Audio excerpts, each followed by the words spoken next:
Aleluia, a paz do Senhor, amém? Vamos adorar o Senhor Jesus nessa noite. Ele é digno de honra, de glória e de louvor para sempre, amém? Glória a Deus, vamos juntos com alegria.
Diga prosseguindo, pra onde? O alvo eu vou. A coroa conquistar, a coroa conquistar.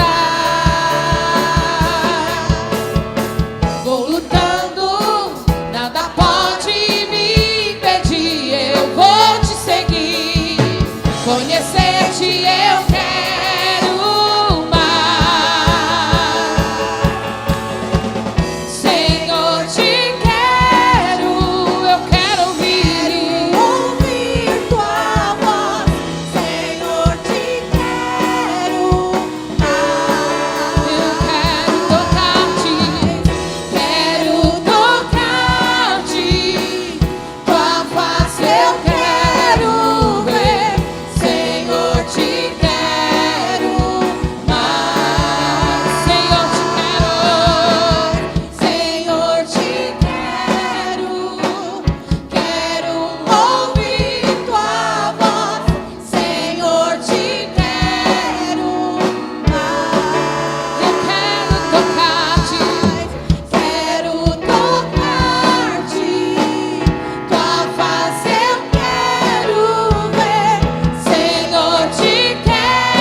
Você quer mais de Deus?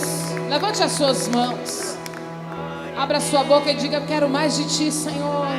Diga: eu preciso. A minha alma anseia por ti. Oh, meu Deus, a minha oração é essa, porque como a corça anseia pelas correntes das águas, por ti a minha alma suspira.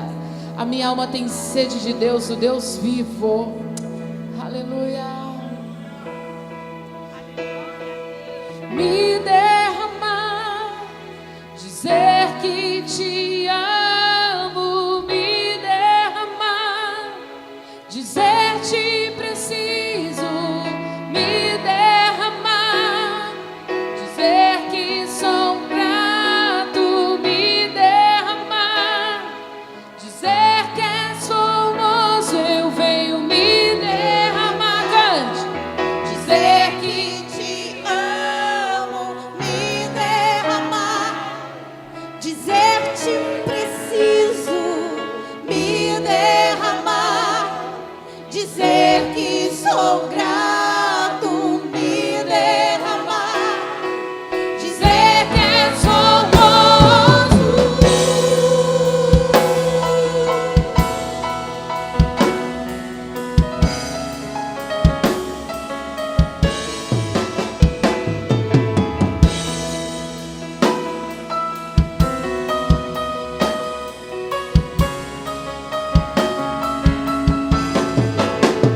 Eis-me aqui outra vez, diante de ti abro meu coração, meu clamor.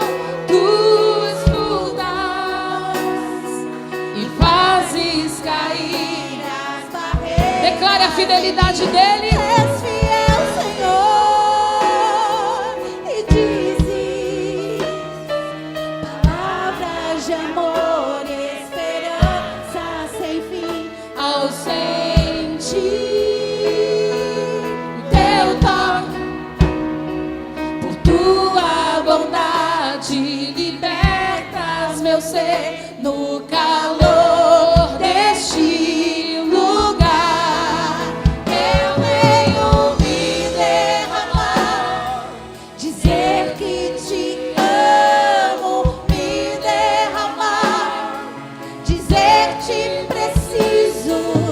Me derramar, dizer que sou grato. Me derramar, dizer que és formoso. Eis-me aqui outra vez, diante de ti abro meu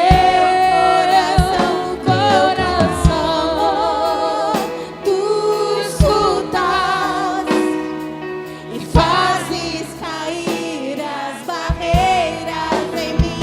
És fiel, Senhor, e dizes palavras de amor e esperança sem fim. Ao sentir o teu toque, por tua bondade libertas meu ser no calor deste lugar. Eu venho me derramar, dizer que te amo. Me derramar, dizer te preciso. Me derramar, dizer que sou grato. Me derramar, dizer que és formoso. Eu venho me derramar, dizer que te amo. Me derramar, dizer te preciso. Me derramar, dizer que sou grato. Me derramar, dizer que és formoso.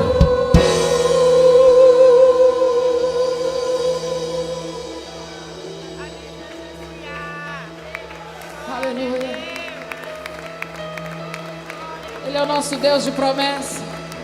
E quando você pede a Ele, Ele cumpre. E quando Ele promete, a sua palavra não volta para Ele vazia. Por isso que você pode buscar a presença de Deus nessa noite, com o coração aberto. Não desperdice essa oportunidade.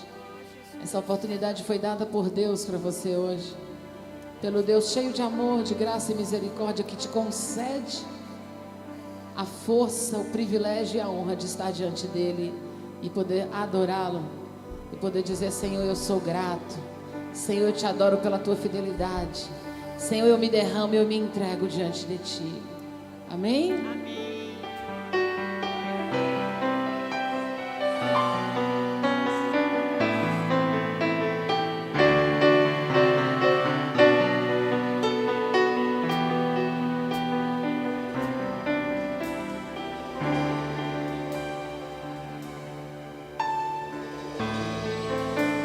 Sei que os teus olhos,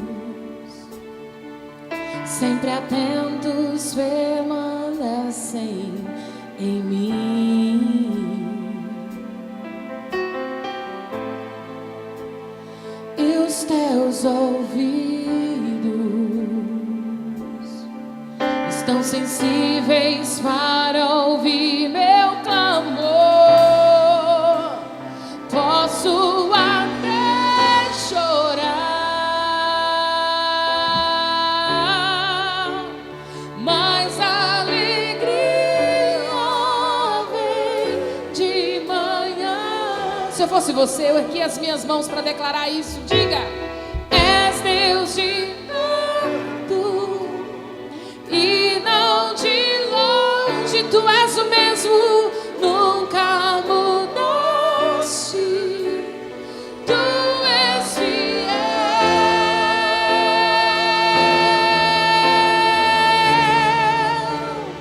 Deus de aliança. Cante, igreja. Declare a fidelidade deste Deus maravilhoso.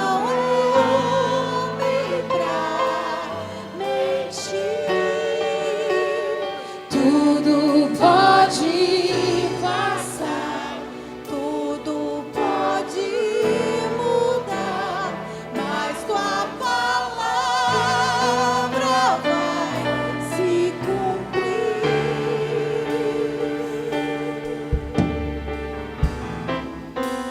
Sei que os teus olhos, sempre atentos, permanecem em mim,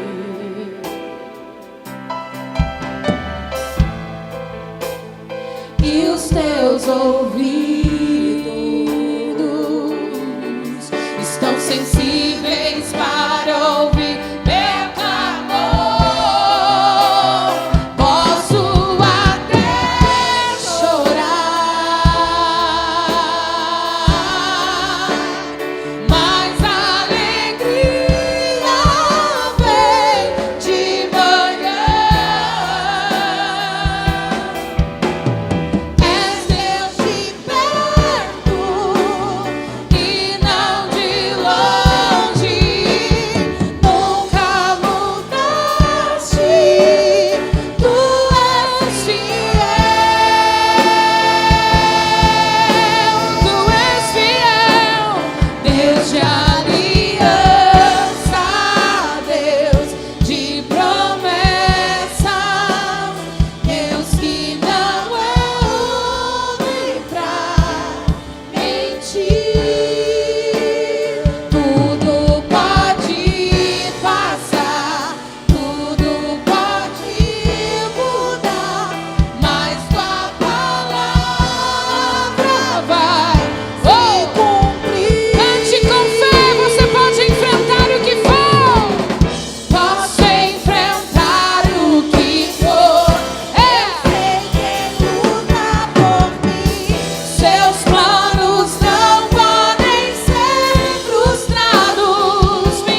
Deus de aliança.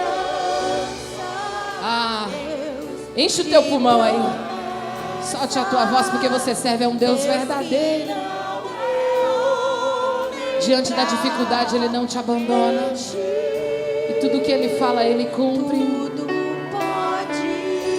Ele diz: eis que estarei convosco todos os dias, até a consumação do século. E Ele está conosco.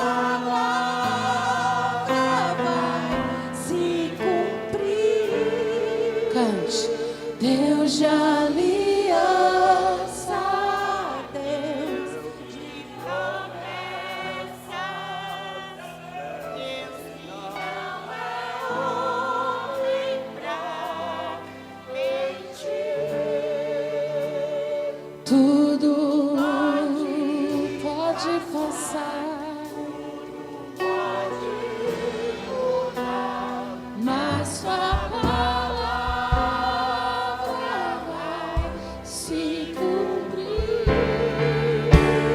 Deus de aliança, Deus de promessas, Deus que não é homem pra mentir.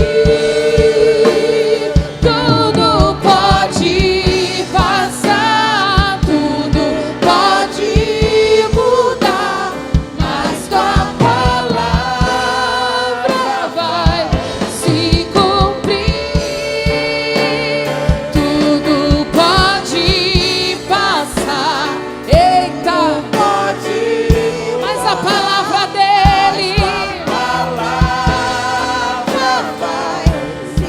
você olhasse para alguém aí, olha bem no olho do teu irmão, diga assim: meu irmão, confie nas promessas do Senhor.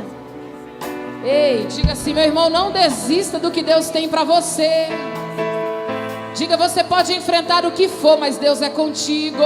Você precisa crer nisso. Agora olhe no olho dele e diga assim: ó, tudo pode. Olhe para o seu irmão. Tudo pode, mas a palavra dele vai se cumprir mais uma vez. Tudo pode passar, tudo pode mudar, mas tua palavra vai se cumprir.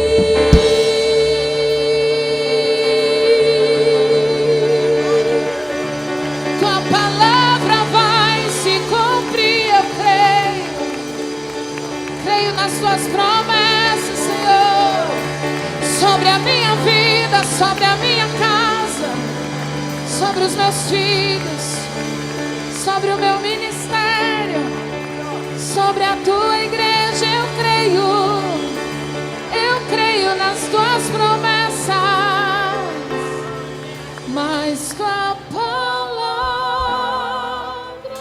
vai se cumprir.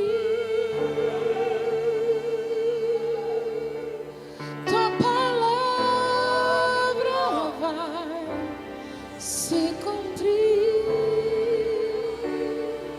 mas tua palavra vai se cumprir.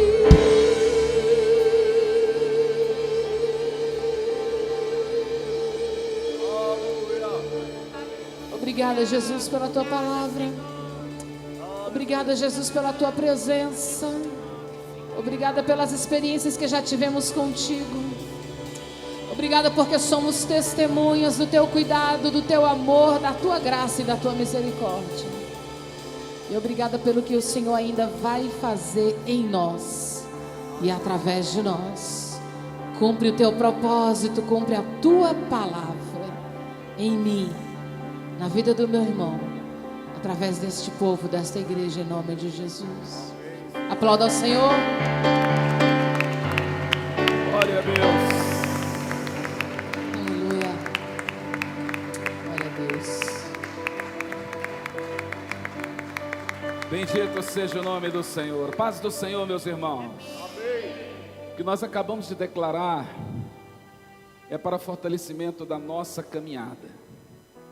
Precisamos estar cada vez mais convictos de que Deus não muda o seu discurso. Deus não é homem para dizer algo e depois desdizer.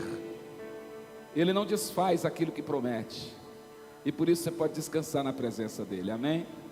Senhor, nós te damos graças, porque estamos na Tua presença. E esse tempo precioso que nós estamos aqui, Senhor, é um tempo para nós nos alegrarmos em Ti, descansarmos em Ti e buscarmos mais a Tua face. Estamos certos também de que esta noite, Senhor, é uma noite maravilhosa de comunhão e intimidade contigo, e nós cremos no crescimento espiritual que resulta desta reunião. Então abençoa cada irmão, cada irmã nesta hora, mantém a tua mão estendida, livra de todo mal e faz no Senhor viver plenamente o que tu reservaste para nós. Teu nome há de ser glorificado neste lugar. Assim nós oramos, em nome de Jesus. Amém. Glória a Deus. Aplauda ao Senhor mais uma vez. Graças ao Senhor.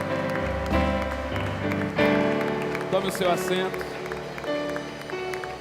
Glória a Deus. Seja muito bem-vindo à nossa noite especial de sabedoria e inteligência espiritual. Essa é uma noite que Deus reservou para nós, todas as terças-feiras. Estamos aqui ministrando. Já começamos no mês de janeiro, falando do tema. Tivemos aí uma paradinha para período de férias. Retornamos na terça-feira passada. Quem estava aqui terça passada? Quem estava? Quem estava? Amém? Você que estava aqui, como você avalia o que aconteceu aqui terça passada? Foi bom? Foi agradável? Ou foi excelente? Como foi para você? Foi importante estar aqui? Você aprendeu alguma coisa? Foi edificante? Olha só, eu vou te desafiar, você que está aqui nessa noite. É um desafio que eu estou te fazendo. Esteja bem ligado. Deus tem algo muito especial para tratar na tua vida. Muito especial. E eu já vou te dizer uma coisa assim, ó, já vou fazer uma ponte com terça que vem. Hoje e terça que vem. Eu quero que você terça que vem venha aqui também, porque eu já preparei o conteúdo de terça que vem. Nós vamos falar sobre 5 elementos fundamentais para você desenvolver uma vida cheia de inteligência espiritual e sabedoria. 5 elementos de transformação do Espírito. O que Deus faz na tua vida através da ação do Espírito Santo. Tá bem? Isso é para terça-feira que vem. Hoje nós vamos falar, daqui a pouquinho eu ministro, sobre como Deus vê você no teu trabalho. Como é esse negócio? O que significa trabalhar do ponto de vista divino, do ponto de vista de Deus? Então nós vamos ver aqui, vai ser um estudo, vai ser um momento muito de crescimento e de edificação espiritual, tá bom? Antes, porém, nós vamos consagrar diante do Senhor as nossas contribuições, dízimos e ofertas que colocaremos diante do Senhor, amém? Quero que você faça isso com muita alegria. Vou chamar o pastor Marcelo para conduzir este momento aqui, e nós vamos apresentar ao Senhor aquela porção que certamente nós sabemos que adora e glorifica ao Senhor. Você já sabe, a igreja não trabalha com financiamento externo. Ninguém financia a obra da igreja, nem banco, nem governo, nem empresa privada. Quem faz a igreja acontecer são os próprios membros. Então isso é um ato muito importante, faz parte da nossa celebração e da nossa adoração. Por favor, pastor Marcelo. Paz do Senhor, queridos. Paz do Senhor. Nesse instante nós vamos servir ao Senhor com a nossa vida financeira. Você tem total liberdade de adorar ao Senhor. Doravante você vai me ver falando todos os cultos. O momento de ofertar também é um momento espiritual. Isso não é um momento de pausa no culto. Por favor, os nossos oficiais, esse é um momento em que você completa o seu culto. Às vezes alguém pode ficar preocupado dizendo, pastor, mas eu não tenho recursos para servir ao Senhor com a minha vida financeira hoje. Escute, quando nós não temos recursos para o fazê-lo, Deus compreende. O que é triste e o que vai contra as Escrituras é eu poder fazer e não fazê-lo. Então, nesta noite, eu quero convidar você a oferecer o seu culto por completo.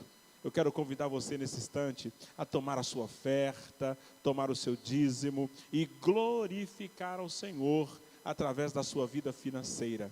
Muitas vezes, lá fora no mundo, alguém diz que você vem aqui, dá dinheiro Você não dá dinheiro para ninguém, você curva a sua vida financeira aos pés do Senhor. Você está reconhecendo que tudo que você tem, tudo que você é, vem dele e por ele. E é por isso que o apóstolo Paulo diz: tudo por ele e para ele, glória, pois, seja dada a ele eternamente. Amém. Os nossos oficiais estão levando até você o envelope. Se você for ofertar, você oferte, prepare a sua oferta. Você que nesta noite vai trazer o seu dízimo à casa do Senhor, o faça glorificando a Deus. Como eu queria que você entendesse isso. Escute, enquanto os envelopes estão sendo distribuídos. Domingo pela manhã eu ministrei aqui sobre a mulher encurvada. Aquela mulher passou 18 anos sofrendo de dores absurdas. Mas lendo as escrituras e pesquisando um pouco, eu descobri que aquela mulher nunca perdeu uma reunião na sinagoga no sábado. Isso é milagre. Uma mulher que não tinha condições alguma de se locomover, que era marginalizada, que era colocada à parte, ela estava todos os sábados na sinagoga, ouvindo as escrituras e crendo que Deus era poderoso para fazer infinitamente mais do que ela pedia e pensava. O que eu quero dizer com isso? Tem gente que diz: pastor, mas eu dou o meu dízimo, ou eu trago o meu dízimo à casa do Senhor há tanto tempo e não fui ainda abençoado. Eu fico preocupado. Só o ato de você poder estar devolvendo o dízimo na casa do Senhor, isso é sinal de que a boa mão do Senhor lhe é favorável. Ofertar na casa do Senhor é sinal de que a boa mão do Senhor lhe é favorável. Então, quando você for ofertar e devolver o dízimo, faça dando glória a Deus. Se aquela boa medida, recalcada, sacudida e transbordante que você espera ainda não chegou, continue semeando, porque há um tempo determinado para todas as coisas. Deus tem coisas especiais para o seu povo. Eu creio que o melhor da terra é da igreja. Não vou repetir para você dar um glória melhor. O melhor da terra é da igreja. Antes de você conhecer Jesus, você era feinho, mal arrumado, desajustado. Hoje você é bonito, crente, com Bíblia embaixo do braço, com um sorriso gigante, dando glória a Deus. E aonde você passa, o povo bate continência, dizendo: olha, ele agora é irmão, porque o Senhor lhe transformou. Isso é coisa linda. Levante seu envelope onde você está. Faça a sua oração de gratidão enquanto eu oro por você. Pai, eis aí o teu povo, os teus servos, que em atitude de fidelidade estão nesta noite trazendo os dízimos à tua casa. Os teus filhos que em atitude de adoração estão ofertando a ti nesta noite. Eu quero pedir a ti, Senhor, traga prosperidade à vida financeira do teu povo, bem como tens feito na vida espiritual. Guarda-nos dos escândalos financeiros. Ensina-nos a administrar a nossa vida financeira de maneira que o teu nome seja glorificado. É o que eu te peço e te agradeço em nome de Jesus. Amém, amém. Você que vai ofertar, permaneça no seu lugar. E você que vai devolver o dízimo, você que vai trazer o dízimo à casa do Senhor, vem aqui à frente. Os pastores e presbíteros estarão orando por você.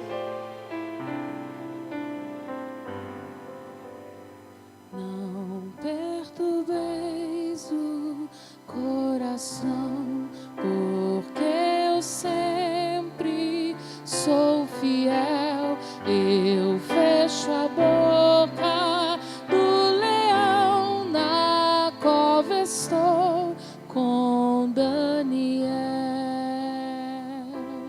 Sou eu aquele, o grande eu sou, e onde estás também estou. Não disse eu, há muito já pedi, dá-se-vos-á. Pedi com fé e com fervor, e vos darei o Consolador. Quem tem a fé de Abraão, o mundo sempre há de vencer.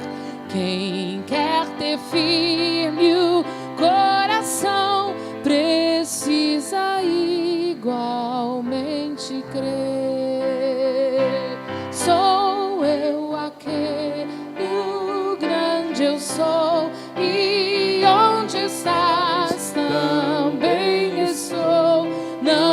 disse eu, há muito já pedi, pedi, dar-se-vos-á. Pedi com fé e com fervor, e vos darei o Consolador. Sou eu aquele. Oh, grande eu sou. E onde estás?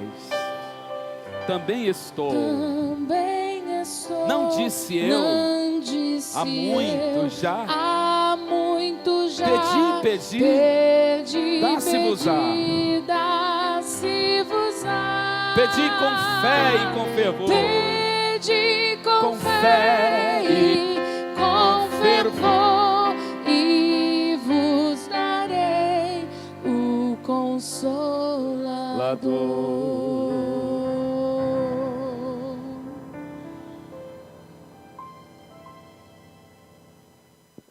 Glória a Deus.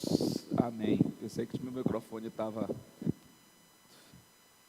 Eu acho que está falhando um pouquinho, mas vamos tentar.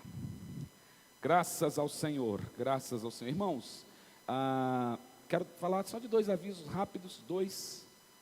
As nossas programações vão normais na igreja, mas 2 avisos. Primeiro, neste sábado, às 16 horas, uma atividade especial só para mulheres. Gostaram muito não as meninas. Só para mulheres. Sábado que vem vai ser um evento muito especial, um encontro especial para mulheres com o tema Quem Sou Eu?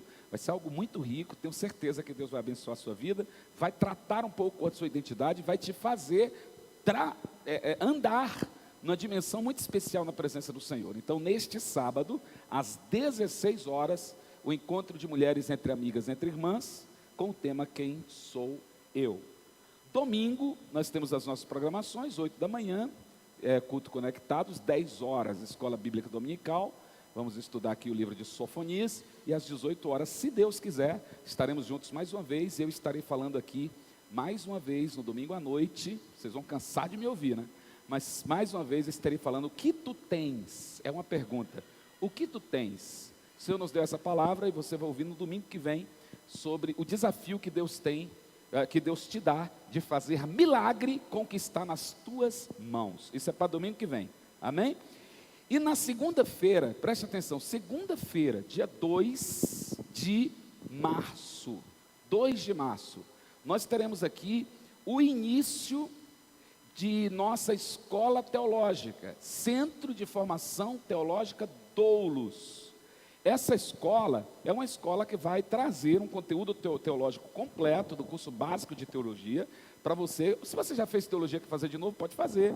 Se não fez e quer fazer agora, pode fazer. Então é para todas as pessoas, não é só para quem é obreiro, para quem vai ser pastor, não é isso não, é para todo mundo.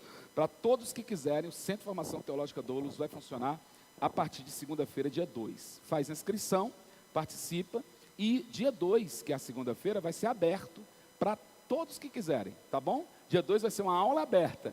Aquelas pessoas que ainda estão em dúvida, e aí como é que será? Você vem, aí você vai participar da aula, e aí você vai saber se vale a pena ou não estar, tá? Olha, vai ser realmente muito rico. Então está convidado, aula gratuita aqui no dia 2, aberta para todo mundo que quiser participar, dando abertura na nossa escola teológica, no Centro de Formação Teológica Doulos. Amém, minha gente? Tudo bem aí? Tudo pronto? Aperta os cintos. Quem aqui trabalha muito? Trabalha muito, de verdade. Quem trabalha muito? Trabalha muito. Levanta a mão aí, quem trabalha muito. Olha a pessoa que está do teu lado. Você acha que você trabalha mais ou menos do que ela? Trabalha mais ou trabalha menos? Olha só, não confunda trabalho com emprego, tá? Olha aqui, não confunda trabalho com emprego. Tem gente que não tem emprego e trabalha muito. E tem gente que tem emprego e não trabalha. Então, não confunda trabalho com emprego. Não é isso, não estou falando de emprego, estou falando de trabalho. Mas eu quero ler aqui, 1 Coríntios 15, 10, para a gente dar início.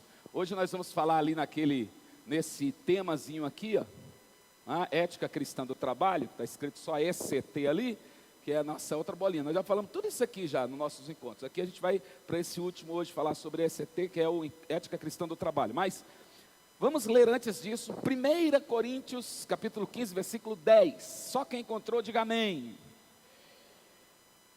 Quem não encontrou, diga assim, estou procurando ainda, sumiu da Bíblia. Pode procurar que você vai achar. 1 Coríntios 15, 10. Olha o que o apóstolo Paulo fala. Preste atenção no que ele diz. Ele diz assim: mas, pela graça de Deus, eu sou o que sou. E a sua graça que me foi concedida, não se tornou vã. Antes, trabalhei muito mais do que todos. Todavia, não eu, mas a graça de Deus comigo. Amém? Senhor, nós pedimos que a tua mão esteja sobre nós, o teu espírito flua, os nossos ouvidos estejam atentos para ouvir aquilo que tu tens a nos dizer. Trata o nosso coração, enche-nos de gozo e nos ajuda, Senhor, nesta conversa espiritual, de edificação e de inteligência espiritual. Nos ajuda, Senhor, a compreender os teus propósitos, os teus planos e nos faça caminhar no centro da tua vontade. Nós queremos glorificar o teu nome em tudo, em nome de Jesus. Amém.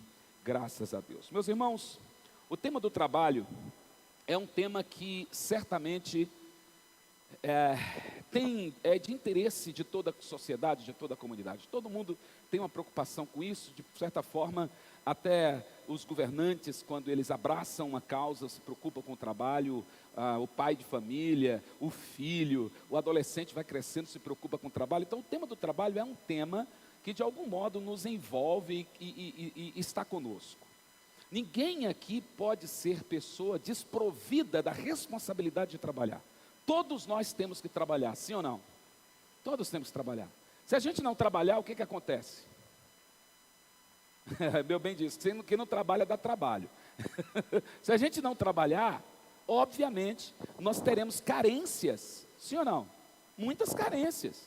E essas carências, obviamente, a gente começa a associar a ausência do trabalho. Então, o trabalho é uma necessidade de toda a humanidade. Pelo trabalho, a atividade humana no trabalho desenvolve, provoca, produz, constrói. A atividade humana é importante, a atividade humana do trabalho. No entanto, o que a gente precisa fazer hoje aqui, já que nosso tema é sabedoria e inteligência espiritual, é colocar diante dos nossos olhos a lente do Espírito para enxergar o trabalho. Se você enxergar o trabalho do modo apenas natural ou carnal, você vai enxergar o trabalho sem a espiritualidade que o trabalho requer. E nós queremos falar sobre, será que tem alguma espiritualidade? Será que tem alguma preocupação de Deus com o trabalho? Então nós vamos transitar um pouco sobre esse tema, e eu fico muito feliz em falar desse tema, porque foi em 2005, portanto há 15 anos atrás, foi um tema de uma dissertação minha do mestrado, que era a cosmovisão cristã do trabalho. A partir dela, eu fiquei muito interessado nesse tema e acabei entrando em outras áreas que hoje atuo até com certa liberdade por conta desse primeiro tópico que eu comecei a trabalhar em 2005. Então, eu coloquei aqui como subtítulo, né, deixando nossa assinatura no universo. O trabalho é uma forma de você se posicionar no universo e deixar sua assinatura. Você sabia que tudo que você faz tem alguma repercussão? Tudo que você faz. O que você fala, o que você faz, o que você acha. Dizem aí os teóricos, eu não vou entrar aqui, claro, no mérito da teoria do caos.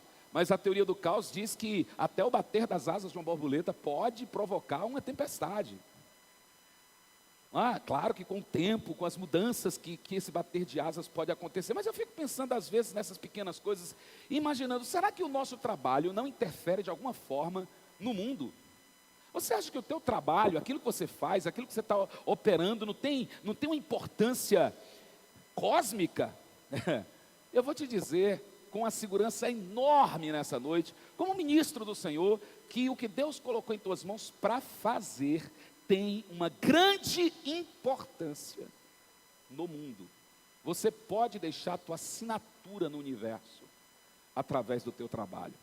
Olha que lindo. Vocês estão entendendo o que eu estou dizendo? Deus te chamou para isso. Deus colocou em todas as pessoas a capacidade de trabalhar. Não tem uma pessoa no mundo, uma só, que diga assim: eu não sei fazer nada, nasci para nada, eu sou um imprestável. Mentira do diabo. Você tem uma vocação, você tem um talento, você tem algo para fazer, e Deus conta contigo para interferir nesse universo com aquilo que Ele te deu.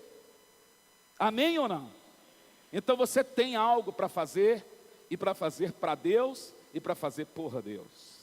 Qual é a grande questão quando a gente fala do trabalho? Vamos ler aqui primeiro, Gênesis 2:15. Está visível aqui? Está legível? Então vamos lá, vamos no coral, vai. E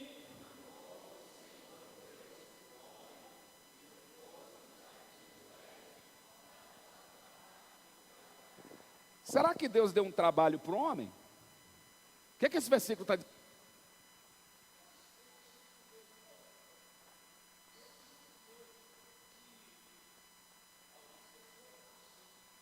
A grande virtude da vida é viver sem trabalho.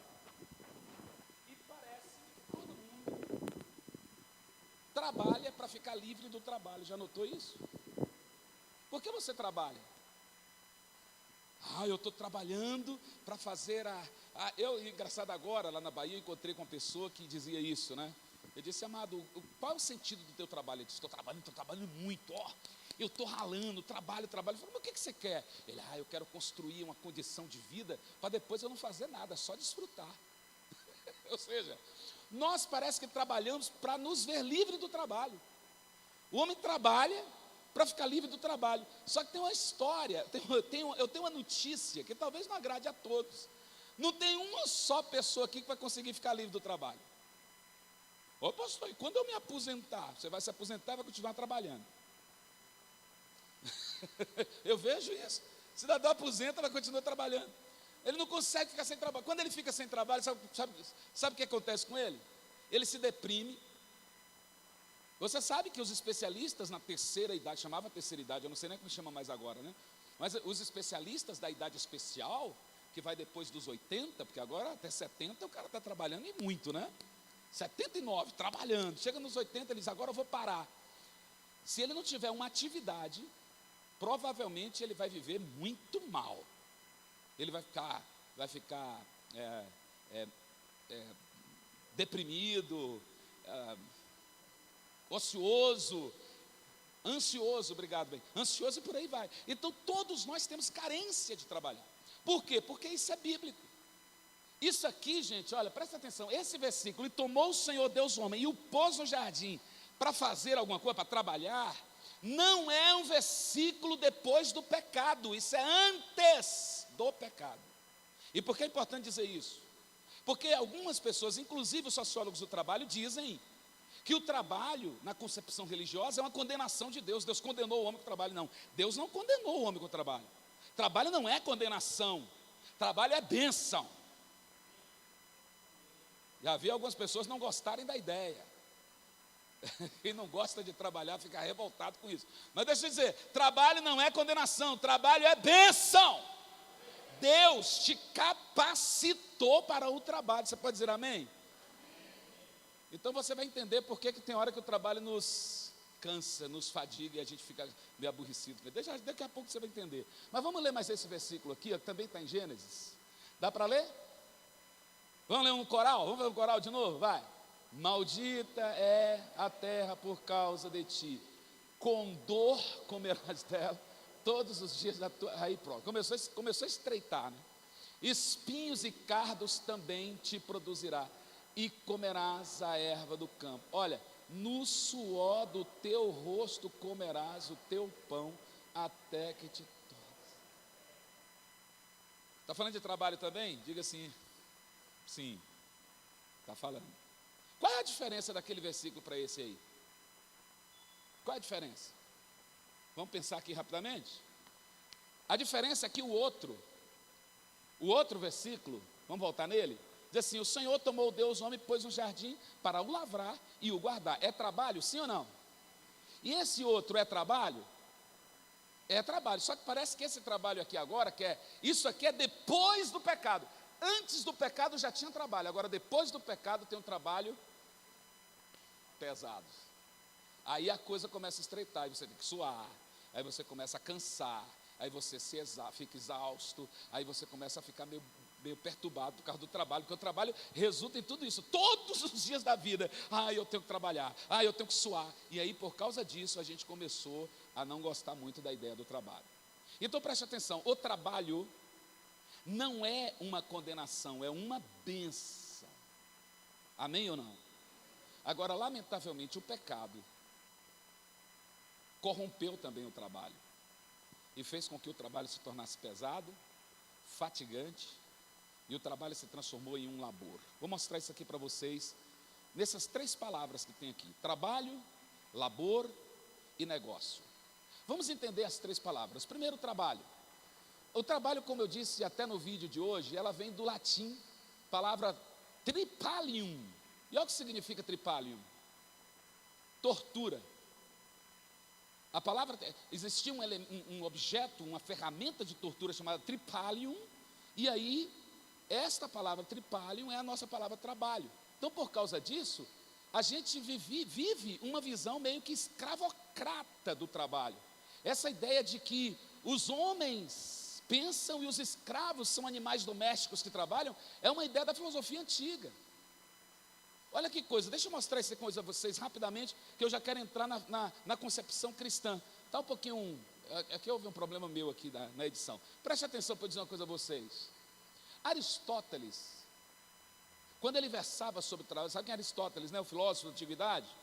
Quando ele versava sobre o trabalho, ele dizia que aos homens cabe a tarefa de pensar e fazer política, aos escravos a tarefa de trabalhar. Ou seja, ele associou trabalho apenas a uma atividade de escravo. Por que Aristóteles fez isso? Porque ele entendia o trabalho como um elemento de tortura.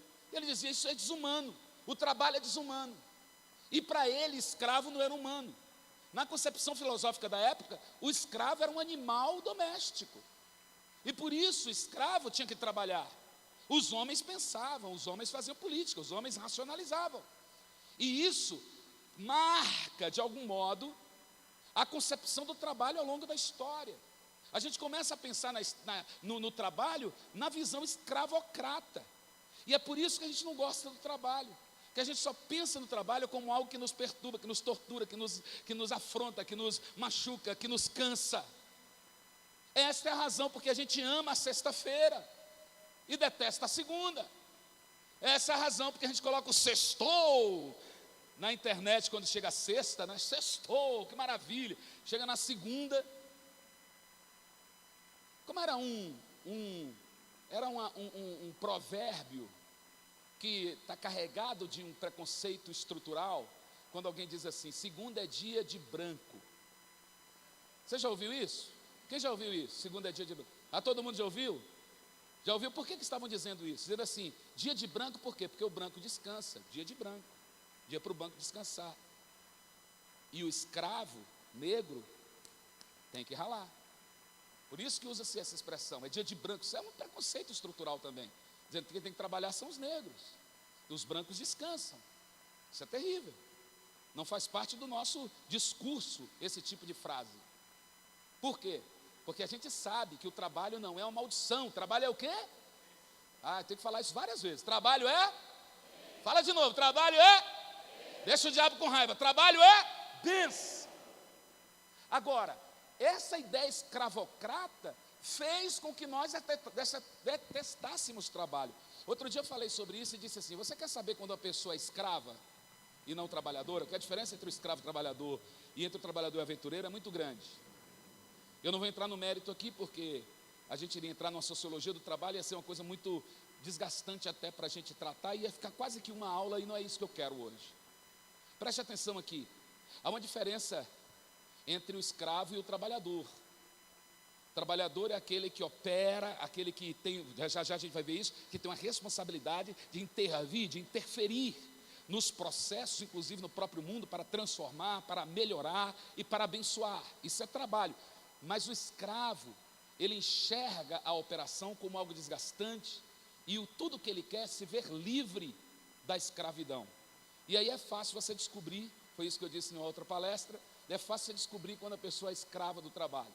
É só você dizer assim para ela: se você ganhasse na loto hoje, o que você faria? Se você falar de loto, não, porque crente não joga, né? Crente que quer dinheiro faz o quê, gente? Opa, peraí, vou perguntar de novo que eu gostei dessa. Crente que quer dinheiro faz o quê? Trabalho. Tem que ficar testando a sorte. Eu vou ver se dá certo, eu vou apostar nisso aqui. Não, não, não. Nós já temos a bênção do Senhor, e a bênção do Senhor é o que enriquece e não acrescenta dores. Amém?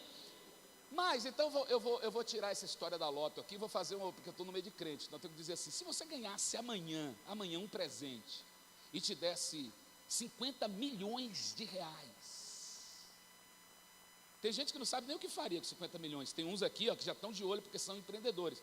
Com 50 milhões, eu faria isso, já sabe o que fazer. Mas tem gente que a primeira coisa que ele diz é: 50 milhões, vou fazer mais nada. Nunca mais eu passo na frente daquela empresa, porque ele detesta o trabalho. O trabalho é um regime de escravidão, por isso ele não gosta de trabalhar. Vocês estão entendendo, sim ou não? Então a diferença da mentalidade é que quando você tem uma mentalidade de trabalho, uma mentalidade divina do trabalho, como Paulo tem no versículo que nós lemos, ou como a própria concepção bíblica tem, você esquece essa ideia escravocrata e entende que o trabalho é uma bênção de Deus, e independente de você ter dinheiro ou não ter dinheiro, você trabalha. Que silêncio é esse? Pastor, porque eu pensei que eu só trabalhava para ter dinheiro, eu já ganhei dinheiro, para que trabalhar? Tem uma história assim, né, de uma empresa que investiu num vilarejo, precisando de mão de obra mais em conta. A empresa foi investir no vilarejo, colocou lá um braço da sua produção e contratou todos os adultos do vilarejo. E aí foi uma coisa extraordinária, eles foram, trabalharam. No terceiro mês, ninguém mais voltou para o trabalho. No terceiro mês. E aí o pessoal disse: olha, o que está acontecendo? O pessoal do RH foi visitar os funcionários. Por que você não foi trabalhar? Mas, porque eu já tenho o suficiente, já ganhei tudo. Como assim? O dinheiro que a gente já ganhou nesses 3 meses, a gente vai ver 5 anos aqui sem fazer nada. Eles disseram: e agora? O que a gente faz? Prejuízo a empresa dessa? Eles resolveram fazer uma campanha de geração de necessidades. Olha que incrível. Gerar necessidade para voltar a trabalhar.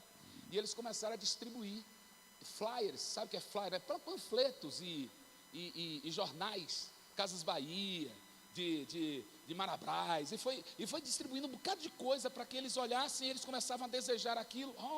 Um sofá, não tenho dinheiro, o que eu faço? Trabalho. Aí todos voltaram para o trabalho, gerou a necessidade neles, eles voltaram para o trabalho. E esta também é uma visão escravocrata, não é visão de crente. Quem tem inteligência espiritual não caminha por aí, diz assim: quando eu ganhar todo o dinheiro da vida, eu não vou fazer mais nada. Mentira, você é servo do Senhor, você já sabe que trabalho é bênção. Se você tiver dinheiro, você trabalha, e se não tiver, trabalha também.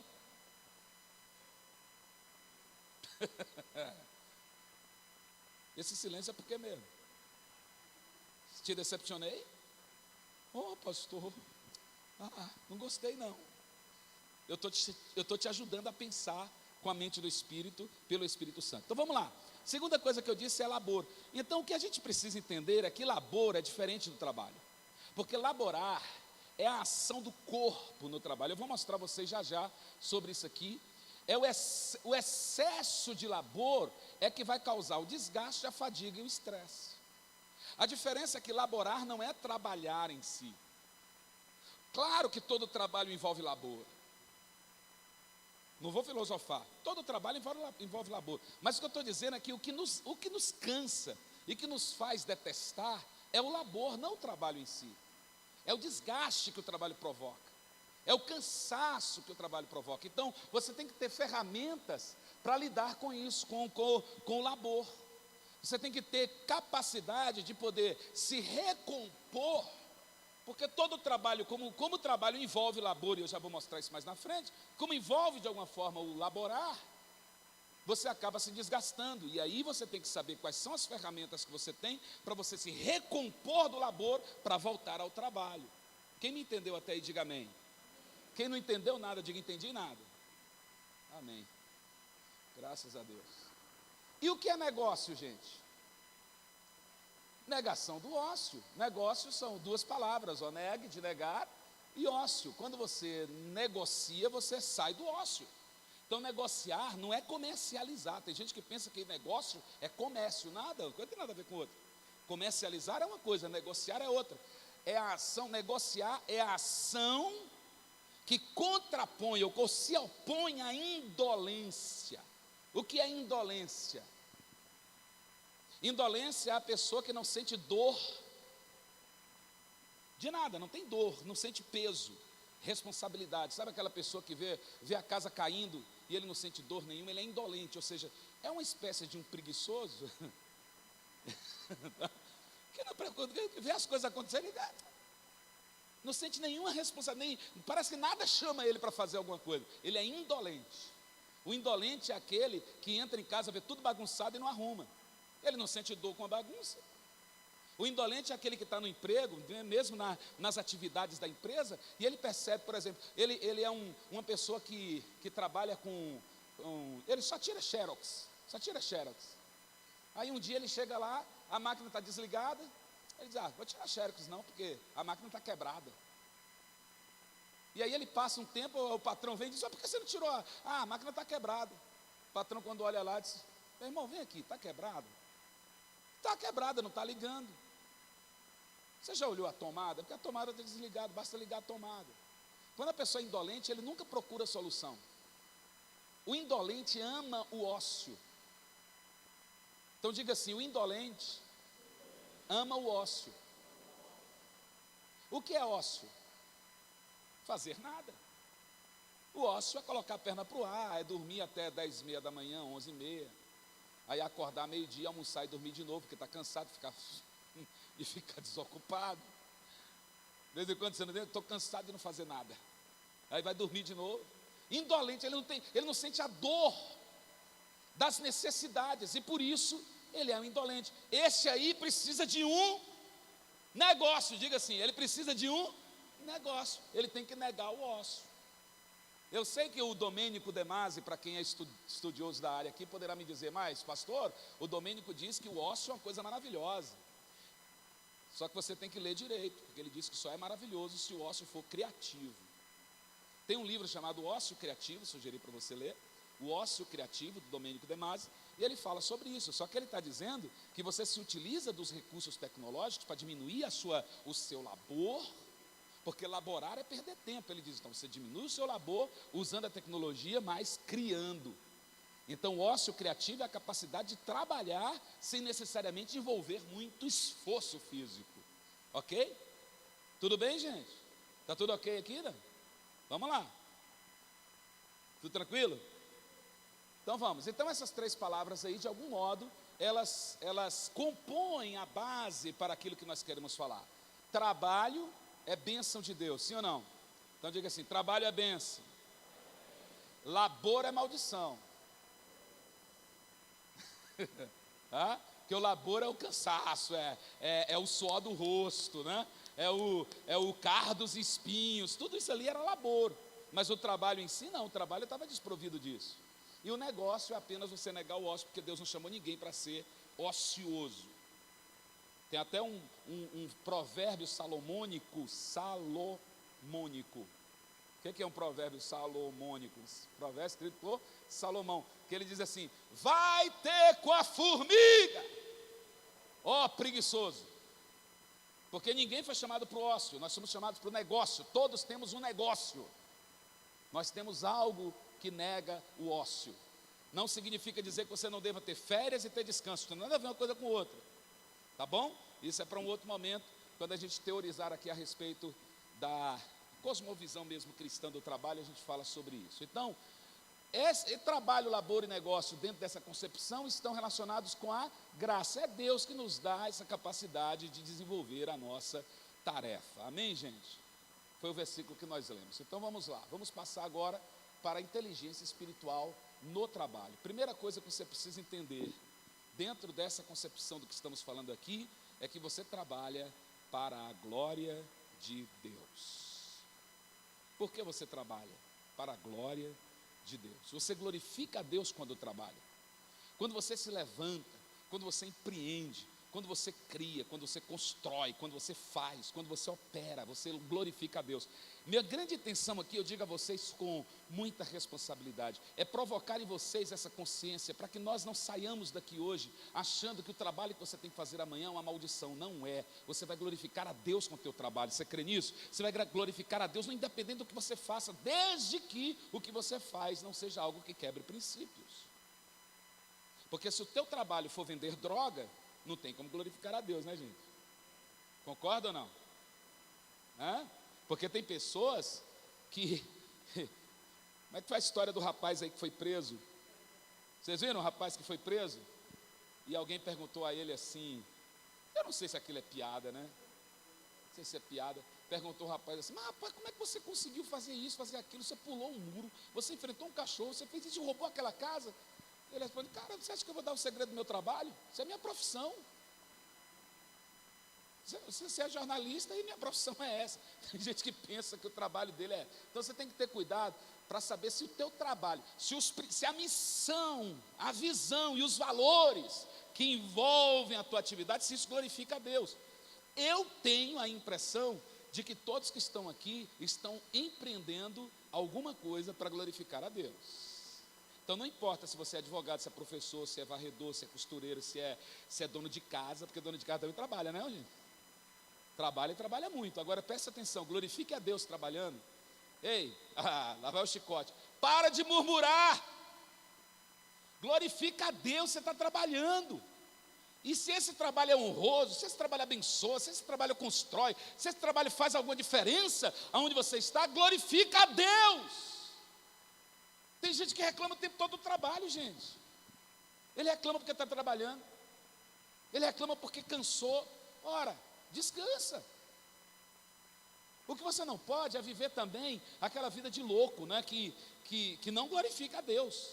Tem um termo dentro da ciência do trabalho chamado workaholic, em inglês, que quer dizer pessoas viciadas no trabalho.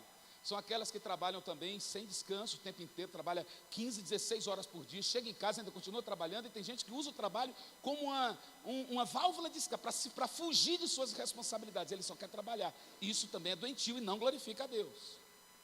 Não glorifica a Deus.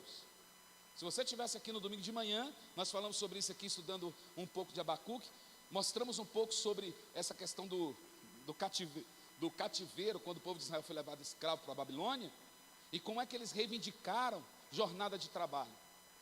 Porque o trabalho para glorificar a Deus também tem que ser um trabalho com princípios, um trabalho com disciplina, um trabalho com capacidade racional, que você também saiba o quanto você construiu dentro da sua jornada algo que seja realmente favorável, produtivo e que realmente conflua para a glória de Deus. Quem me entendeu, diga amém. Vamos lá. Então, primeira coisa que você precisa entender nessa relação da inteligência espiritual com o trabalho é que o trabalho é para glorificar a Deus. Então, como é que você pode glorificar a Deus no trabalho? Como? De 3 formas. Primeiro, trabalhando com... Eu acredito que toda a igreja aqui que já me ouviu algumas vezes sabe qual é o nosso conceito de excelência. Excelência não é necessariamente a perfeição, mas é tudo que excede ao mínimo necessário. Excelência é você empreender com todo esforço, toda disposição, com toda garra, fazer sempre o melhor que você pode na condição que você tem. Excelência é você não se entregar para a meia boca, para o malamanho. Já ouviram essa palavra, né? Claro que já falei tantas vezes aqui, malamanhado. Eu não sei o que significa, mas eu sei que é uma coisa bagunçada. Então, você não pode se entregar a isso, para gambiarra. O trabalho que glorifica a Deus é um trabalho com excelência. Nem tudo que é funcional é excelente, mas tudo que é excelente funciona. Então procure excelência e para com essa coisa de dizer, não, mas está muito bom, já deu certo. Sabe que tem gente que tem uma frase que rege a vida dele. Qual é a frase? Feito é melhor do que perfeito. Se eu fizer, tá bom, não precisa ser perfeito. Deixa eu te dizer, para glorificar a Deus você tem que ir além. Eu tenho responsabilidade com o que estou dizendo. Para glorificar a Deus, você tem que ir além. Sabe por quê? Porque Deus nunca trabalha com o mínimo necessário. Ele começa pelo mínimo necessário e avança. Porque a palavra diz que tudo com Ele é bom, depois vai para o agradável e depois vai para o perfeito. Então é bom, agradável e perfeito. Não pensa em nada abaixo de bom, pelo amor de Deus. E isso faz parte da visão espiritual do trabalho, da espiritualização da tua tarefa. Então, por favor, o que você faz na vida? Você é balconista de farmácia? Eu tenho falado, não sei por que eu falo de balconista de farmácia. Acho que é porque eu tive experiência com uma pessoa nesse sentido, que foi muito interessante, muito construtiva. E eu cito isso. Você está no balcão da farmácia, atenda bem, meu irmão. Não limite o teu trabalho ao que você ganha, não, porque você não trabalha não é por causa do dinheiro, o dinheiro é consequência. O teu trabalho é para glorificar a Deus. O que você faz na vida? Você é um vendedor? Não engane, faça com excelência, faça com capacidade espiritual. O que você faz na vida? Você é advogado? Eu não sei, tem tantas profissões aqui. Pastor, eu sou bordadeira de pano de prato. Faça com excelência. Você vai ver que tudo que você fizer com excelência vai ter resultados lindos, não só para a tua vida, como Deus será glorificado. Eu gosto de citar o tio João Cândido, estive com ele agora na Bahia. Eu falei isso, tio João, de vez em quando eu estou ministrando, eu te cito, porque tem uma experiência muito forte que ele teve. Tio de meu bem, na verdade, e aí eu adotei como tio, porque não tem nada demais, né? Faz parte, é meu tio. Ele é eletricista de autos. E aí, teve um episódio lá ele aprendeu com meu sogro é top, né? Excelente na função dele. Ele sempre foi reconhecido na cidade como aquele que era o melhor eletricista da cidade. E esse tio aprendeu com ele. Só que o tio João teve um espectro de contatos muito grande, e muitas pessoas passavam a dar referência também do João como um bom eletricista. E aí chega lá na oficina dele um carro, e o cidadão diz assim: João, é o seguinte, eu trouxe aqui, cara, porque todo mundo diz que você é cobra. Na Bahia usava-se esse termo dizendo assim, que o cara é muito bom. Então, entenda que as linguagens aqui têm outro significado. Que você é fera nisso aqui, que você sabe fazer. E aí ele pegou, olhou qual era o problema, tal. E aí, quando ele pegou o serviço, ele disse: olha, moço, deixa eu te falar uma coisa. Tudo que eu faço é para a glória de Deus. Então, eu não faço para mim, e eu não faço só para você, eu faço para a glória de Deus. Então, se Deus me der essa graça, eu vou fazer bem. E aí ele foi e fez aquele serviço. Quando o rapaz pegou, ele disse: João, é verdade, eu passei por todos os eletricistas daqui, só você resolveu. Rapaz, aí começou a elogiar. E ele parou e disse assim: meu amigo, deixa eu te falar uma coisa, nem precisa dar elogios, porque o que eu faço é para Deus. Quem tem que ser glorificado é Ele. Quem ser glorificado é o Senhor. Eu não sou nada, eu sou apenas um instrumento nas mãos de Deus. E ele começou a falar isso para mim foi tão rico, porque essa experiência me fez, eu ainda era adolescente quando ouvi, me fez repensar as minhas atividades no trabalho. O que eu faço? Eu tenho que fazer para a glória de Deus.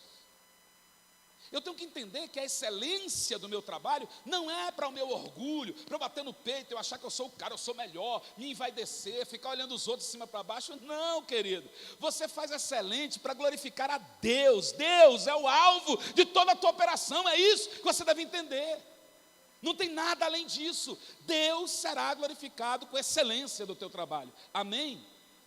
Então, por favor, me ajuda a pregar falando com a pessoa do teu lado. Diz assim, ó: não faça nada à minha boca.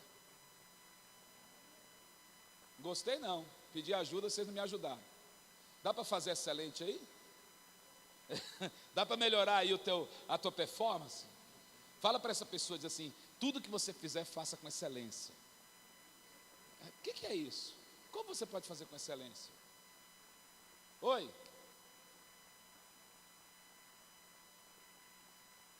Está pensando, né, no teu trabalho, nas suas atividades? Não trabalho ainda, estou estudando. E você estuda com excelência? Você está sendo realmente excelente naquilo que você empreende? Deus está te chamando para algo extraordinário e sobrenatural. Vamos lá que meu tempo está correndo. Então, como é que você glorifica a Deus também? Com integridade. Não dá para você ser um trabalhador que não tem integridade e dizer que está glorificando a Deus. Isso não faz parte da tua capacidade espiritual de encarar as coisas. Inteligência espiritual nos convoca para a integridade. E o que é integridade? Integridade é você ser íntegro, verdadeiro, autêntico e totalmente focado nos princípios espirituais e morais que Deus coloca no teu coração, a partir daquilo que nós já aprendemos aqui. Isso é integridade. E, por fim, com responsabilidade. Eu vou falar um pouco sobre isso na semana que vem. Como eu disse a vocês, eu vou falar sobre responsabilidade, eu vou falar sobre governo, eu vou falar sobre alguns outros elementos. São 5 elementos muito importantes que eu quero que você esteja aqui semana que vem, para você ouvir o que o Espírito Santo vai fazer na tua vida quando você desenvolver plenamente a sua inteligência espiritual. Vamos lá então? Vamos lá. Como acontece? Olha aqui, esse texto eu gosto muito, de Efésios 2:10, eu quero que você leia comigo. Vamos lá? Porque somos feitura sua, criados em Cristo Jesus para as boas obras, as quais Deus preparou para que andássemos nelas. Toda a tua obra deve ser uma obra que esteja dentro da formatação de Deus, daquilo que Deus planejou para que você seja instrumento de Deus com aquilo que você opera. Quem diz amém aí? Mas eu destaquei 2 palavras aqui. Quais foram? Eu destaquei feitura e obras, porque essas 2 palavras, elas têm significado no grego muito importante. No grego, feitura é poiema e obra é ergon. Essas 2 palavras, elas são, inclusive dentro da sociologia e da filosofia do trabalho, essas 2 palavras são importantíssimas, porque o trabalho começa com poiema e se executa com ergon. O que é poiema? Poiema é a capacidade de idealizar, é a criatividade. Todo trabalho começa com criatividade. Aí eu queria que você entendesse uma coisa. Quando você não tem a graça que Paulo fala, em 1 Coríntios 15:10, e você não tem um envolvimento pleno com o Espírito Santo, até a criatividade lhe falta. Você não desenvolve criatividade, você não pensa direito, você operacionaliza. Escuta aqui que eu vou dizer, eu sei que é forte, mas é provocativo, eu quero te provocar mesmo. Se você é do tipo de pessoa que trabalha como se fosse uma máquina, em linha de produção, como é que é a máquina? Plac, plac, plac, plac, e não pensa, você está fora do propósito. Porque Deus quer que toda a tua operação, ela comece com a tua capacidade de pensar, pensar, idealizar, criar. Faz parte do processo do trabalho. Tudo bem, gente? Está estreitando ou não? Está indo bem? Então vamos lá. E o que é ergon, ou ergon, como queiram? É o envolvimento laboral, é a operacionalidade. Então, não é só pensar, é pensar e agir. Não é só idealizar e pôr em prática. Não é só criar, é criar e operacionar. Até o poeta, que faz muito poema, o poeta que cria na sua mente, a poesia só ganha forma quando ela vai para o papel. De qualquer forma, ele tem que envolver o corpo, ele tem que envolver a mão, ele tem que envolver a caneta, ele tem que elaborar. Então, todo labor, se o labor é um labor exaustivo ou não, o que importa é que o labor está relacionado com o trabalho, não tem jeito. Eu disse a vocês, não tem como separar o labor do trabalho. Por isso você tem que criar ferramentas para você administrar o labor e não viver na maldição da tortura do trabalho. Mas você criar ferramentas administrando o labor e não deixando de trabalhar, operando com criatividade sempre. E aí eu vou orar para que o Senhor, pelo Espírito Santo, te traga uma capacidade sobrenatural que te fará um destaque com aquilo que você faz. Eu acho que eu ouvi alguns améns aqui. Você sabe o que é isso? Quando você tem a graça do Espírito Santo, por mais que a tua operação seja uma operação simples, tem algo especial, porque você cria, até a maneira como você vende. Eu estava na praia, não é bem? Estávamos na praia, no momento contemplativo que é necessário, né? Não era de ociosidade, era de contemplação. Eu lá no meu momento contemplativo, olhando o mar, apreciando as coisas lindas de Deus para arejar minha cabeça para poder falar com vocês aqui hoje. Estava lá no meu momento de espiritual de contemplação e chega um cidadão para nos vender queijo e salame. Como é que você venderia queijo e salame? Me fala aí. Não, fala a verdade. Como é que você venderia? Eu penso que se você for mediano, ou se você for uma pessoa que só faz operar, você chegaria ali dizendo: queijinho aí, senhora? Salame? E aí? Queijinho, salame? Hã? Eu não? Sim, eu estou falando quando a pessoa não tem uma capacidade espiritual de criar. Queijinho, salame? Aí a pessoa, ou então diz, eu quero, dá aí um pedacinho. Só que esse cidadão, ele tinha um diferencial. Primeiro ele chegou com uma voz imposta, né? Senhores, desculpa, eu não quero interromper vocês, mas eu tenho algo muito especial para falar. Eu já fiquei olhando para o cara. O que a gente falou logo assim, internamente? Isso aí é crente. Só pode ser crente. Isso, sabido assim, cheio de inteligência, é crente. Aí ele começou a falar, e começou a contar uma história de como é o... Fala aí, bem impostado, um negócio bonito, falando bem, e já cortando o salame, cortando o queijo, nos servindo, e falando alguma coisa. Vocês vão ter a maior experiência que vocês já tiveram na praia, nenhuma igual. E começou a fazer aquilo. Gente, eu te confesso, quando eu pensei que não, eu já tinha comprado o queijo, o salame, e paguei 40 conto num pedacinho de queijo. E depois ele saiu, e nós fizemos amizade, né? Eu disse, vem cá, foi você que falou, né? Você é crente, né? Ele disse, graças ao Senhor eu sou pastor. E você está fazendo o que aqui? A igreja que eu dirijo é aquela ali, mas eu fico aqui, né? Dia de minha folga, eu venho vender queijo. Com uma habilidade, gente. Vocês estão entendendo o que eu estou falando, não? Se tiver 10 pessoas fazendo a mesma coisa, 9 vão sobrar. Tem que ter alguém que se destaque. Tem que ter alguém que tenha criatividade, que tenha capacidade poética. Sabe o que é isso? Então eu estou te dizendo, não importa se você é um vendedor de queijo ou se você é um grande advogado, o Senhor te capacita com algo espiritual para você fazer além. Você não está entendendo o que eu estou dizendo, não é possível. Eu estou dizendo a você que Deus te enche, Ele injeta em você uma graça sobrenatural, e você diz, meu Deus, que coisa linda, Deus me deu criatividade, capacidade de além. Eu me lembrei agora que eu fazia um evento lá no Bom Retiro, nas terças-feiras, uma vez por mês, fazia um evento para empresários. Era só para empresários, a gente divulgava, olha, a noite dos empresários e tal, e tinha um irmãozinho, eu citava ele, né, bem, era fantástico, eu não lembro o nome dele. E aí ele me procurou para encher uma ficha de empresário, e me procurou, e ele disse, irmão, ora por minha empresa. Eu disse, o que é que você faz, meu irmão? Ele disse, eu vendo paçoca no semáforo. Eu falei, você vende paçoca no semáforo? Ele mas eu vim aqui pedir a bênção de Deus. Era a empresa dele. E nós oramos, mas foi tão interessante que um mês depois ele voltou para contar um testemunho. Ele disse, pastor, eu preciso contar meu testemunho. Eu vendia só uma caixinha de paçoca por dia. Depois que Deus me deu criatividade e sabedoria, eu passei a vender 5 caixinhas por dia. Você está pensando o quê? Que isso não é Deus? Gente, eu estou falando para vocês aqui, inteligência espiritual é a capacidade poética, é a capacidade criativa que Deus coloca em você, para você desenvolver a tua trabalho, independente do que você faça. Pastor, mas eu só faço cálculos. Deus vai te dar mais habilidade do que outros.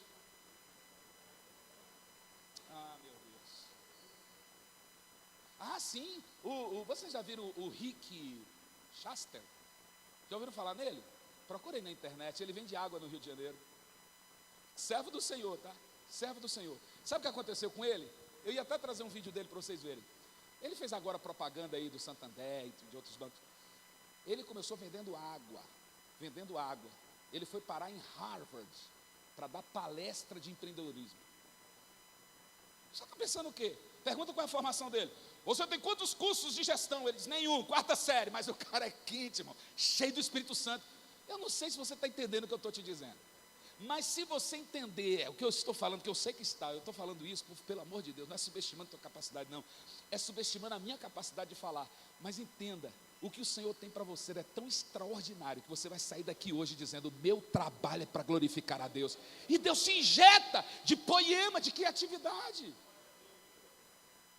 Não é para você se envaidecer, por favor. Não é para você achar que é melhor que os outros, não é para você humilhar ninguém. É para glorificar a Deus.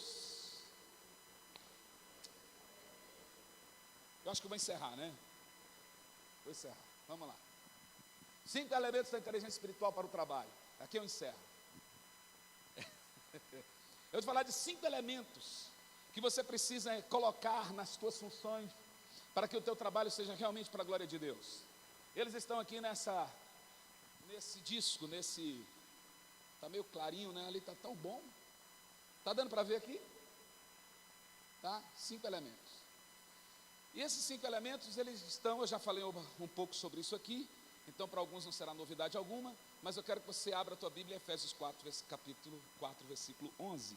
Efésios 4, 11, que fala sobre o chamado, a vocação ministerial e o chamado, por favor, pastor, me ajuda aqui. E o chamado para o desempenho de uma obra. Quem abriu aí, Efésios 4, 11? Está escrito como aí? Está escrito assim, ó. E Deus deu uns para apóstolos, outros para profetas, outros para evangelistas, pastores e mestres, visando ao aperfeiçoamento dos santos. Amém? Então vamos analisar esses elementos aí, não como funções, não como cargo, por favor. Eu sei que existe aplicação como cargo também, o apóstolo, o profeta, o evangelista, o pastor e o mestre. Mas eu quero ousar não considerar os cargos aqui e considerar apenas os aspectos de cada um desses, para você entender como o teu trabalho ganha diferencial se você tiver esses aspectos no teu trabalho. Então, primeiro, o teu trabalho tem que ter um elemento apostólico. E o que é isso? É aquele que compreende um propósito. O aspecto apostólico do teu trabalho é aquele que faz você trabalhar sabendo que está trabalhando e por que está trabalhando. Por que você trabalha? Qual é o propósito do teu trabalho? E eu vou te dizer uma coisa que talvez você não goste muito. Se você só trabalha para comer, teu trabalho está fadado à idiotice. Vai ser a coisa mais estúpida que você vai fazer na vida, é trabalhar para comer. Porque você nunca vai avançar daquilo que é sustentável. Ou seja, daquilo que é, quando eu digo sustentável, no sentido de, você nunca vai além do que comer mesmo. Vai atender suas necessidades básicas, aí você diz, não, tá bom, não vou além. Se você só trabalha por isso, você fica só na primeira pirâmide, no primeiro degrau da escala do trabalho, atender às necessidades básicas. Se você só trabalha para atender às necessidades básicas, eu lamento profundamente, o teu trabalho não tem aspecto apostólico. Ele está sem propósito. Qualquer coisa que você fizer vai suprir suas necessidades. E você perde a referência do que é substancial para a tua vida. Então eu te desafio a começar hoje a colocar o teu trabalho em uma outra envergadura, em outro pensamento. Você começa a pensar, em primeiro lugar, o que o trabalho provoca. O que o teu trabalho provoca. Em segundo lugar, que problema você resolve. Estão me entendendo aqui? Qual o problema que você resolve? Em terceiro lugar, você começa a pensar, se eu resolvo o problema A, como eu posso resolver também o B e o C? Aí você vai dando propósito para o teu trabalho. Estão entendendo, sim ou não? Estão entendendo, gente? É você não trabalhar só no ciclo vicioso, sabe? Como aquela roda que gira em torno de um eixo e nunca chega no chão. Não tem propósito. Quando você coloca a roda no chão, aí ela tem uma direção. Então você tem que dar direção ao teu trabalho. E o ministério apostólico é aquele que dá direção. O apóstolo é aquele que dá direção. É aquele que tem uma missão. É tanto que a palavra apóstolo é a mesma palavra missionário. Sabiam disso? Apóstolo significa missionário, aquele que tem uma missão. Então, se o teu projeto, o seu trabalho, ele tem um aspecto apostólico, ele vai compreender um propósito. Só quem entendeu, diga amém. Segundo, o teu trabalho tem que ter também um elemento profético. E o elemento profético compreende um planejamento. Você tem que trabalhar e tem que também construir planos em torno do seu trabalho. Organizar o teu processo de trabalho. E você organiza esse processo de trabalho com planejamento. Quando você sai de manhã de casa, deve pensar em todas as suas atividades laborais e pensar como você vai organizar isso, para você não ficar perdido. Trabalho sem planejamento é um trabalho sem um aspecto profético. Tudo bem? Vamos lá, depois a gente avança isso em outra ocasião. Terceiro é o aspecto evangelístico, é o elemento evangelístico, que compreende esforço e trabalho. Agora preste atenção aqui, por favor. Preste atenção. Eu estou falando desde o início aqui, que Deus nos abençoou com o trabalho, amém? E que o esforço em demasia, o esforço demasiado, o esforço, me fala uma palavra aí, para demasiado, o esforço exagerado, causa estresse, causa fadiga, causa cansaço. Então, quando eu falo de esforço aqui no aspecto evangelístico, não é um esforço demasiado. Existe, inclusive, uma matriz chamada matriz 80-20. Quem já ouviu falar nessa matriz 80-20? Sabe qual é a matriz 80-20? Ela diz o seguinte, que a produtividade, para algumas pessoas, elas empreendem 80% de esforço com apenas 20% de resultado. Quando deveria ser o contrário, 20% de esforço com 80% de resultado. Essa é a matriz 80-20. Então, ao invés de você empreender 80% de esforço para ter só 20% de resultado, começa a pensar, primeiro lá no aspecto profético, como eu posso planejar as minhas ações para que eu não preciso colocar 80% de esforço para 20% de resultado, e sim o contrário, 20% de esforço para 80% de resultado. Quem me entendeu, diga amém. Fica tranquilo que o Espírito Santo vai te dar essa sabedoria. O Espírito Santo te dá essa inteligência. Você dizer, por que eu tenho que me esforçar 80% para ter? Já viu que tem gente que é assim mesmo? Trabalha. Ele faz, e o resultado é 20%. E tem outros que fazem 20% e o resultado é 80%. O que é isso? Eu estou falando a você que sabedoria e inteligência espiritual te conduzem a um nível de produtividade em que você empreende menos esforço com mais resultado. Não significa dizer que você não faz esforço. Mas eu estou orando, meu Deus vai te dar uma qualidade de vida extraordinária, irmão. Você não vai ficar igual um louco trabalhando o dia todo, eu tenho que fazer isso, eu tenho que fazer isso, não tem tempo para. Não. Você vai ter tempo. Porque o tempo que você empreender trabalhando vai dar 80% de resultado. Tem técnica para isso? Me procure depois que a gente cria. Vamos construir o caminho para que você não empreenda tanto esforço e tenha mais resultados, amém? Mas tem que ter, tem que empreender trabalho, porque não existe produtividade sem trabalho. Isso é coisa de aventureiro. Aí eu falei para vocês, e aí eu cito, meu Deus, minha hora já passou, mas eu cito para vocês Sérgio Buarque de Holanda, quando escreve o livro Raízes do Brasil. Capítulo 4 desse livro, um livro muito antigo, você vai procurar, vai ler. E se você não está com caneta na mão anotando, eu lamento muito que você já perdeu muito de hoje. Deveria estar com o bloquinho e com a caneta. Raízes do Brasil é um livro que fala um pouco sobre como o brasileiro traz na sua essência as suas habilidades. E o capítulo 4 fala sobre o aventureiro e o trabalhador e diz que muitos brasileiros são mais aventureiros do que trabalhadores por causa das suas raízes europeias. Que aqueles europeus que vieram para o Brasil não vieram os trabalhadores, vieram, segundo Darcy Ribeiro, foi o expurgo. Gente que dava muito trabalho para Portugal, mandaram para cá, vai lá para o Brasil.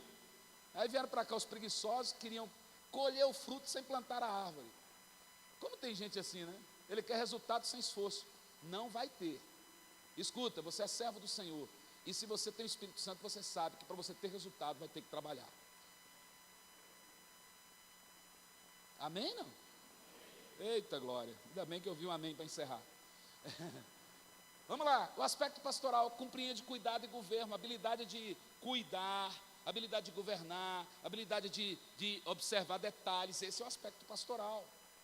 E o último aspecto, ou o último elemento, é o elemento magistral, que compreende aprendizado contínuo. Com esses 5 elementos aqui, com esses 5, apostólico, profético, evangelístico, pastoral e magistral, com esses 5 você vai dar mais qualidade ao teu trabalho e vai encher o teu trabalho de inteligência espiritual. Eu acredito no resultado que Deus tem para derramar sobre esta igreja. E eu acredito que o fato de você estar aqui nessa noite foi substancial para que você cumpra o teu propósito de servir a Deus, de abençoar os homens e de mudar o mundo através do teu trabalho. Amém? Vamos encerrar então com o último versículo, João 5,17, Jesus dizendo assim, vamos lá, juntos? E Jesus lhes respondeu, meu Pai trabalha até agora e eu trabalho também. Amém, gente? Deus os abençoe, fique de pé, adorando e servindo ao nosso Senhor. Eu espero que esta noite tenha sido substancial para te provocar e te levar para mais um nível extraordinário de inteligência espiritual aplicada ao teu trabalho. Amém? Você acredita que Deus falou contigo aqui hoje? Deus te provocou, né? Te provocou a viver uma vida dentro de outro nível, e acredito que isso será muito mais envolvente e vai te fazer crescer muito mais. Amém? Terça-feira que vem, irmão, faça de tudo para não perder. Cancele compromisso, mas não perca. Terça-feira que vem, vou continuar falando sobre inteligência espiritual, falando também sobre sabedoria e inteligência espiritual, e vou trazer aqui como o Espírito Santo te dá a capacidade de avançar em 5 níveis. Amém? Será uma bênção estar convosco. Graças ao Senhor. Deus vos abençoe abundantemente. Senhor, nós queremos te dar graças por esse tempo tão precioso que passamos aqui na tua presença. Te louvar, Senhor, pelo que tu nos fizeste aprender mais uma vez nessa noite, pela maneira como tu nos provocas, Senhor, no crescimento e nos fazes avançar, sabendo, meu Deus, que o nosso trabalho não é vão no Senhor. No Senhor não é vão. Graças a Deus que nos dá vitória. Oh, meu Deus, como é bom saber que podemos contar com o teu Espírito para nos dar uma visão, um foco, nos fazer enxergar melhor a nossa atividade laboral, e entender, Senhor, que aquilo que estamos fazendo, nós estamos servindo a Ti, abençoando os homens e mudando o mundo, com aquilo que Tu colocaste em nossas mãos. Então abençoe cada um dos Teus filhos e filhas aqui nessa noite, para que nós saiamos daqui convencidos, conscientes de que, Senhor, o trabalho que estamos operando é para a Tua glória, e é movido por Tua absoluta graça. A Ti toda honra, glória e louvor para sempre. Amém. Graças a Deus.